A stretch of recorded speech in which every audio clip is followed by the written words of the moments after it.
Friends, स्वागत है आपका हमारे चैनल में एक बार फिर से। आज हम बात करेंगे फर्स्ट फ्लाइट का chapter glimpse of India, T from Assam से। ये चैप्टर प्रेक्षक की दृष्टि से बड़ा ही इम्पोर्टेंट है। आप सभी को इस समरी को बड़े ध्यान से सुनना है। मैं बहुत ही स्लोली चलूँगा ताकि समरी आपको अच्छे से समझ आ पाए। शुरू करते हैं। यह अध्याय भारत के प्रसिद्ध राज्य असम और वहाँ की चाय की खेती के बारे में है। इसमें लेखक अपने मित्र के साथ असम की यात्रा का वर्णन करता है और चाय के उत्पादन से जुड़ी रोचक जानकारी देता है।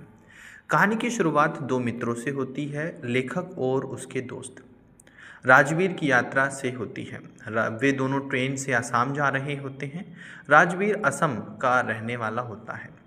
वह लेखक को अपने राज्य की खासियतों के बारे में बता रहा होता है। ट्रेन की खिड़की से बाहर देखते हुए लेखक हरे भरे खेत, नदियाँ और प्राकृतिक सौंदर्य को देखता है।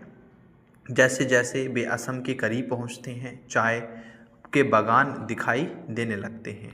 दूर दूर तक फैले हुए ये बागान बहुत ही आकर्षक लग रहे थे। राजवीर लेखक को बताता है कि असम दुनिया में चाय उत्पादन के लिए बहुत प्रसिद्ध है। यहाँ की चाय अपनी गुणवत्ता और स्वाद के लिए मानी जाती है। चाय के बागानों में काम करने वाले लोग विशेष तरीके से चाय की पत्तियां तोड़ते हैं। लेखक देखता है कि बागानों में महिलाएं बांस की टोकरी लेकर चाय की कोमल पत्तियां तोड़ रही हैं।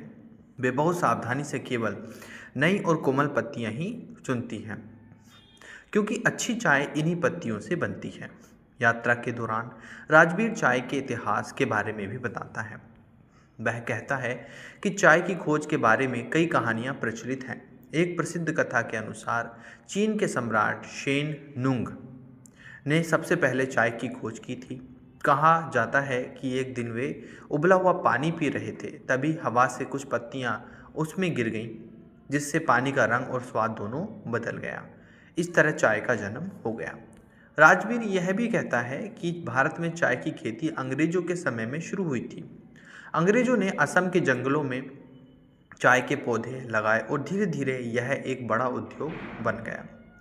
चाय बनाने की प्रक्रिया भी इस अध्याय में बताई गई है।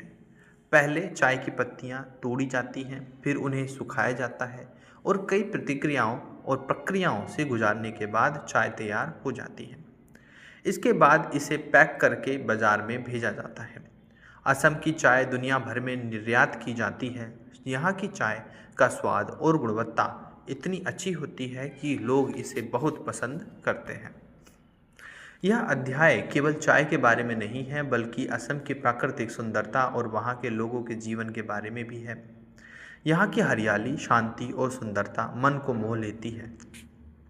लेखक और राजवीर अंततः राजवीर के घर पहुँचते हैं, जहाँ वे चाय के बागानों के बीच समय बिताते हैं। लेखक इस अनुभव से बहुत प्रभावित होता है और उसे असम की चाय बहुत यादगार लगती है। यह कहानी हमें यह सिखाती है कि हमारे देश में कई ऐसी चीज़ें हैं जिनके बारे में हम रोज़ सुनते हैं। लेखक उनके पीछे का इतिहास और मेहनत हमें नहीं पता होती।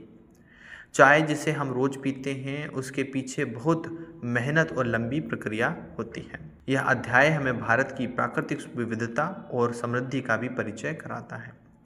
असम जैसे राज्य हमारी संस्कृति और अर्थव्यवस्था में महत्वपूर्ण भूमिका निभाते हैं।